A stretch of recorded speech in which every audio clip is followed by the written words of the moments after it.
അന്താരാഷ്ട്ര വനിതാ ദിനത്തോടനുബന്ധിച്ച് ലാറ്റിൻ അമേരിക്കൻ രാജ്യങ്ങളിൽ നടന്ന റാലികൾക്കിടയിൽ കത്തോലിക്ക ദേവാലയങ്ങൾക്ക് നേരെ തീവ്ര നിലപാടുള്ള പ്രതിഷേധക്കാരുടെ വ്യാപകമായ ആക്രമണം. മെക്സിക്കോ, അർജന്റീന, ബൊളീവിയ, കൊളംബിയ തുടങ്ങിയ രാജ്യങ്ങളിലെ പ്രധാന കത്തീഡ്രലുകൾക്ക് നേരെയാണ് ആസൂത്രിതമായ ആക്രമണങ്ങൾ ഉണ്ടായത്. ഗർഭഛിദ്രം നിയമവിധേയമാക്കുന്നതിനെ സഭ എതിർക്കുന്നതിലുള്ള പ്രതിഷേധം എന്ന നിലയിലാണ് പലയിടങ്ങളിലും അക്രമികൾ പള്ളികളെ ലക്ഷ്യം വെച്ചത്. മെക്സിക്കോ സിറ്റിയിലെ പ്രശസ്തമായ മെട്രോപൊളിറ്റൻ കത്തീഡ്രലിന് ചുറ്റും സ്ഥാപിച്ചിരുന്ന സുരക്ഷാ മതിലുകൾ പ്രതിഷേധക്കാർ തകർക്കാൻ ശ്രമിക്കുകയും ദൈവാലയ ഭിത്തികളിൽ വിദ്വേഷം നിറഞ്ഞ മുദ്രാവാക്യങ്ങൾ എഴുതി പിടിപ്പിക്കുകയും പെയിന്റ് ബോംബുകൾ എറിയുകയും ചെയ്തു. പലയിടങ്ങളിലും പള്ളിക്ക് കാവൽ നിന്ന വനിതാ പോലീസ് ഉദ്യോഗസ്ഥർക്ക് നേരെയും പ്രതിഷേധക്കാർ അതിക്രമം നടത്തി.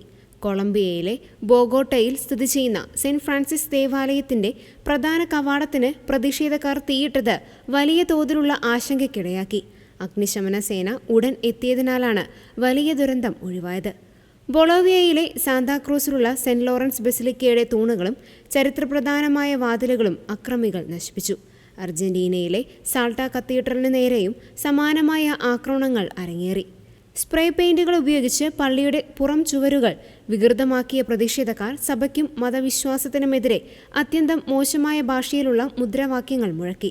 സ്ത്രീകളുടെ അവകാശങ്ങൾക്ക് വേണ്ടിയുള്ള സമരത്തിന്റെ മറവിൽ ആരാധനാലയങ്ങളെ ലക്ഷ്യം വെക്കുന്നത് ലാറ്റിൻ അമേരിക്കയിൽ ഒരു പതിവായി മാറുന്നതിൽ വലിയ പ്രതിഷേധമാണ് ഉയരുന്നത്.